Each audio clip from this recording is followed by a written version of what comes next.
Welcome back to Learn SKN, and today we're going to continue looking at the Principles of Business, the POB, January 2020, paper 3. So this is one for the private candidates. We're going to look at the paper 3 from January 2020 for Principles of Business. And so the last video we had left off at section A.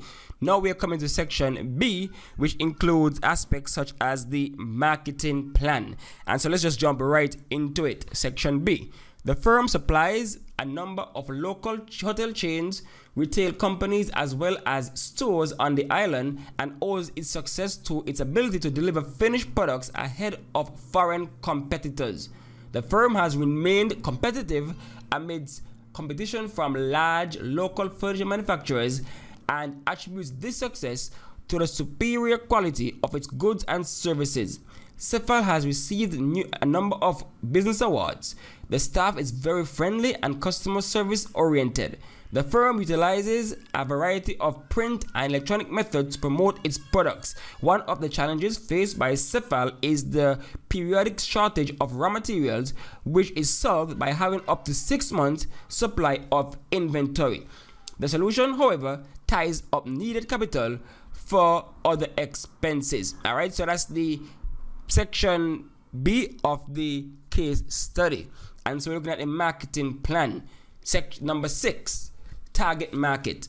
State 2 groups that are likely to belong to CSEC's target market. 2 groups belonging to CSEC's target market.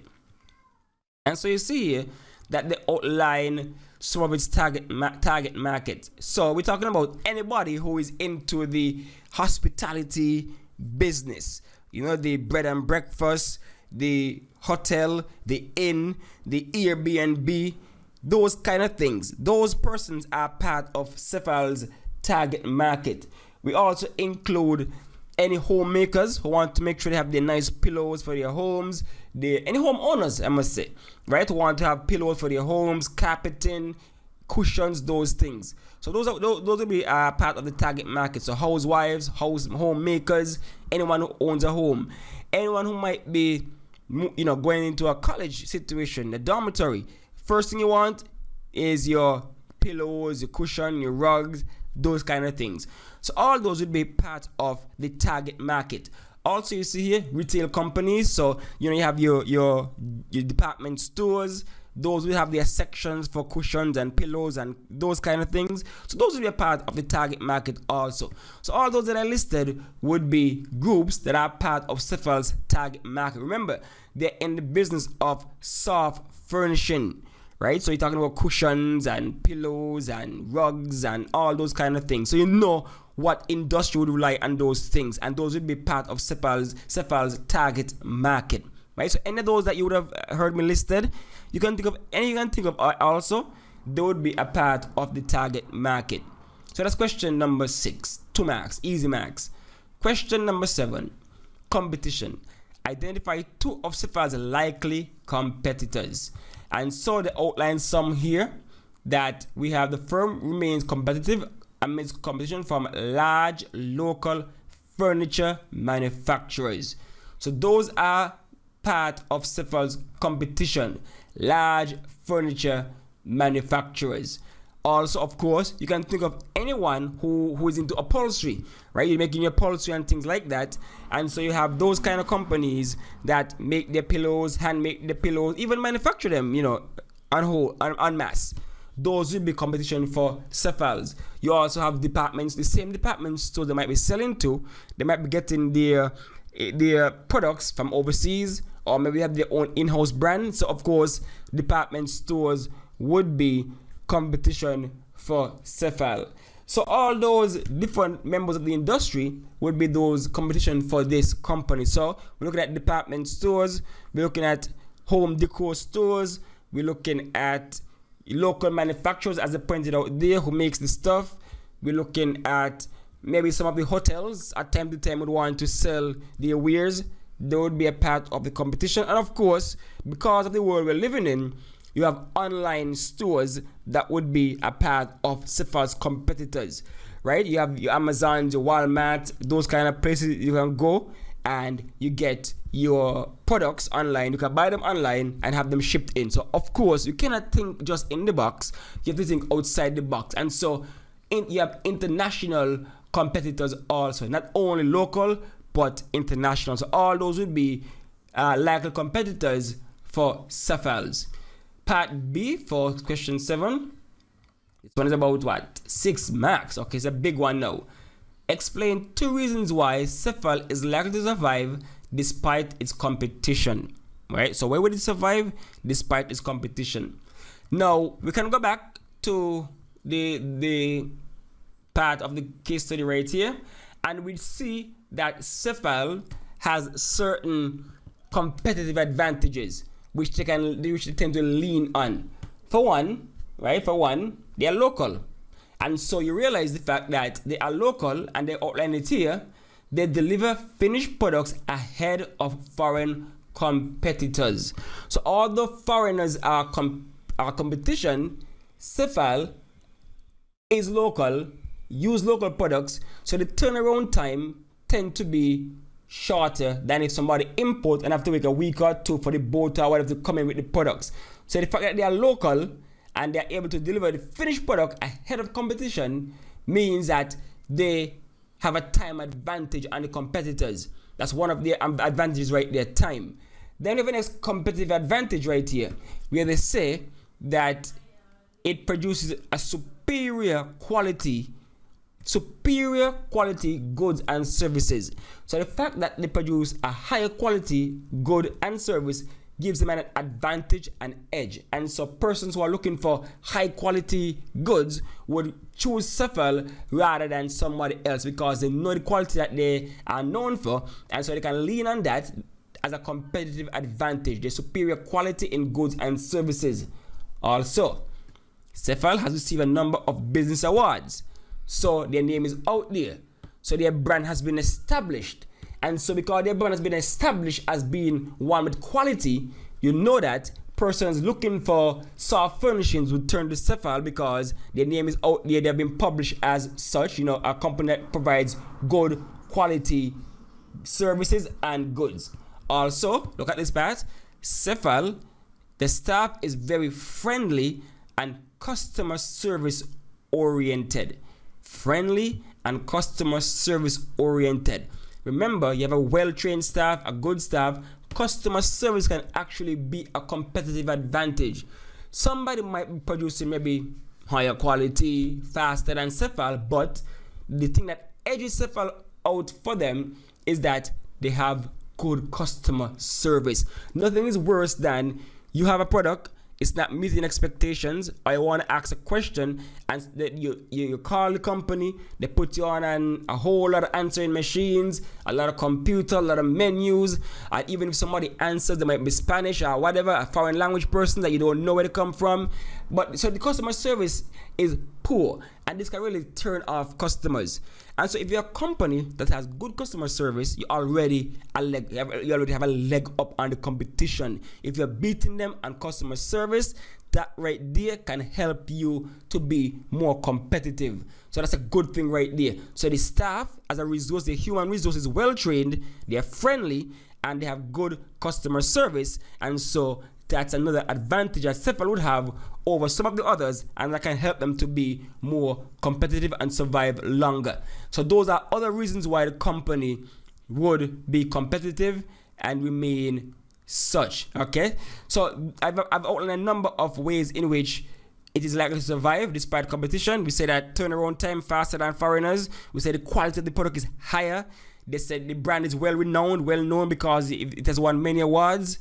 Plus they have good customer service, and they have a well-trained and friendly staff. All those can help it to be competitive and survive in the ocean of a whole lot of soft furnishing companies, right? So you go to town on any two and you get your 6 marks. Number 8, industry performance. Outline 2 likely reasons why cephal has received a number of business awards. Again, this one is right in the meat of the matter. Why did it really receive awards? 1, quality. The quality of the goods and service.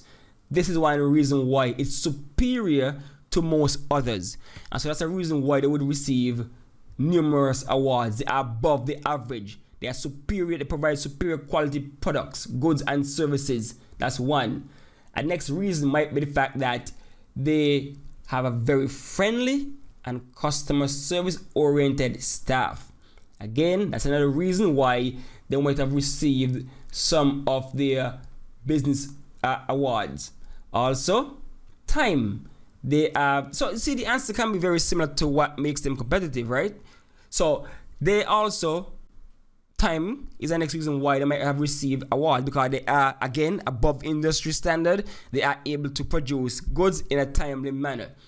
And next thing would be the fact that the hotel, the local market, they use local resources, local material, and that could be another reason why they will receive business awards from the country, the community. So you see a lot of reasons why. They say outline 2 reasons why they receive a number of awards, and so we see that time. They are very good at time, turnaround time for their products. Their product is of a superior quality. Their staff is friendly, and they also have good customer service. They're customer service oriented. Of course, if people giving you good feedback, you get good PR. Of course, the business community is going to hear that, and they are going to be those are some of the reasons why they might want to give you awards for what you're bringing to the table. So that's another answer right there for number 8, industry performance. Number 9, promotion. Identify 2 electronic methods that CEFAL may use to promote its products. So promotion, so identify 2 electronic methods that CEFAL may use to promote its products. And of course, we are living in an era where electronic means of promotions are very, very popular, right? You have your whole social media aspect of it right there.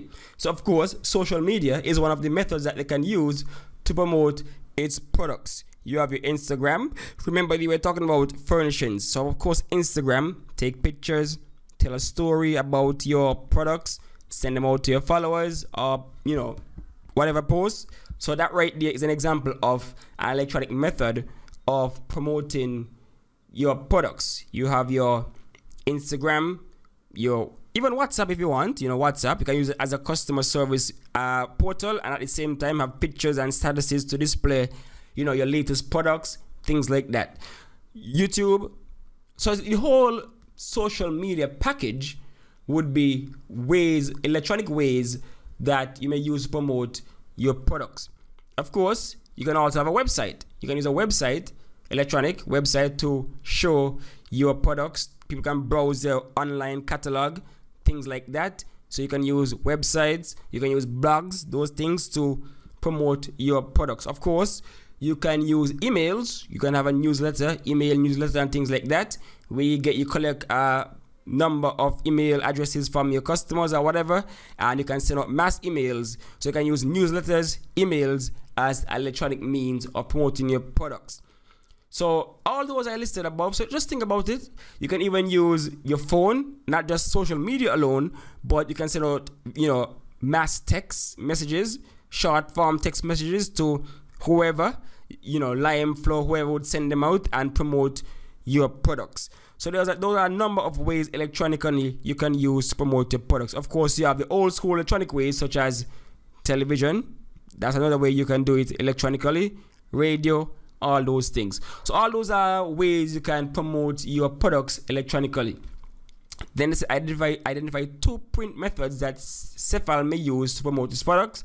And this one, very straightforward. You can have banners, of course, with your products, the product offerings. You can have banners. You can display. You can have large ones, small ones. Display them in the street. Display them in the store or the stores. You can have billboards. Billboards can be both electronic or it can be print. You can print a whole big, diorama or whatever of your products, and you can print that, inside of a building, whatever. You can, of course, use printed catalogs. You can use catalogs, printed catalogs to promote your stuff. Print magazines, newspapers, flyers, posters. All those are print methods you can use to promote the products. Several can use to promote their products, right? So the list goes on and on. You can think of any: print, handout, that kind of thing. Those are methods you can use to promote your product. Of course, you can use clothing, print on the shirt, pictures of your offerings, your name on a shirt. Even you can make a uniform, print it on your chest, your back, to promote your products, your company. So those are other methods you can use for promotion. But promotion is pretty straightforward. They have a number of ways. You think about it, and you'll be able to answer this question easily.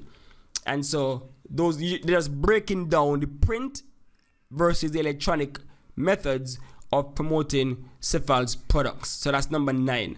Number 10, inventory. State one advantage and one disadvantage of Cephal using a strategy of high inventories. And so this one is outlined in the article itself, in the case study itself. So they say here that one of the challenges Cephal faced is periodic shortage of raw materials, which is solved by having up to 6 months supply inventory. So right there is an advantage. They're able to save raw materials that they're going to need for when they are no longer readily available, right? So they save them for a rainy day. They're able to put up what they need in order to have a constant supply to make sure that their manufacturing, their processing, their products is not interrupted. So they have the warehouses, inventory is held for months on end, and so that gives them a solid supply chain, a solid source for the raw materials. But of course, the downside is, however, ties up needed capital for other expenses. It's right there, it's right printed right there. So this method of warehousing and keeping a lot of inventory on hand means that you have to spend resources, spend money on just saving up things that you could have used elsewhere.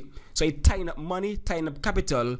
So capital both in the sense of money, in the sense of floor space, in the sense of resources. So it ties up capital that can be used, better utilized elsewhere. And so it's right there in the case study. You don't have to look too far for this one with the inventory method. One advantage: you have the resources are available to you, readily available to you. Your storage supply is right there. Disadvantage, of course, you using up capital I can use elsewhere, can be deployed elsewhere. Let's look at another disadvantage though. Here what they say here: high inventories. So you know that the company might be at risk for loss, because if a fire breaks, of course we know they have insurance, but still that would interrupt your supply chain. If you have a lot of inventory on hand and a fire come through, somebody steals something, they have more opportunities of getting damaged, right? More opportunity of getting damaged because you have so many on hand. There are some systems where it's, first in, first out, just instant inventory. You order just enough so that you just in time, that's what we call it, just in time. We have just enough inventory to get what you want, to produce what you want, and then it go through. But if you keep holding a lot of them, then that means you're at risk of losing a lot. If you have a lot, you're at risk of losing a lot. And so it's a disadvantage again right there. Imagine if all those textile and fur and whatever stuck up in a warehouse, and then a fire comes through. Problems, rats come through, problems, things like that. So keeping high inventory on hand can be risky in that regard also. So that's another disadvantage. But the main advantage is the fact that, of course, you have them on hand, and there's a greater chance of your supply chain being uninterrupted, your production being uninterrupted, because you have them readily available even when they're out of season. Also, an advantage would be, of course, to get them there, you would have bought them in bulk, right? So if you buy them in bulk to store them later on, then buying in bulk can actually be cheaper than buying them, a little bit at a time. So buying in bulk, your inventory to put them down would be an advantage also. A lot of companies do that. They buy in bulk, put them down for later use when they're ready for them. Things like that. All right, so easy to max. Just give one advantage, one disadvantage, and you would have covered number 10, inventory. All right, so the total amount for marketing was 20, whereas you see the first part was 10. All right, so that's it for now. That's it for now for this video. Next, we're going to look at section C of this case study. So, you know what to do now. The only way to know when section C drops for the January 2020 paper 3 POB is to, of course, like the video, share the video, and of course subscribe and hit the notification bell so you know when Learn SKN drops section C for the January POB paper 3. Alright, that's it for now. Thanks for watching, thanks for listening.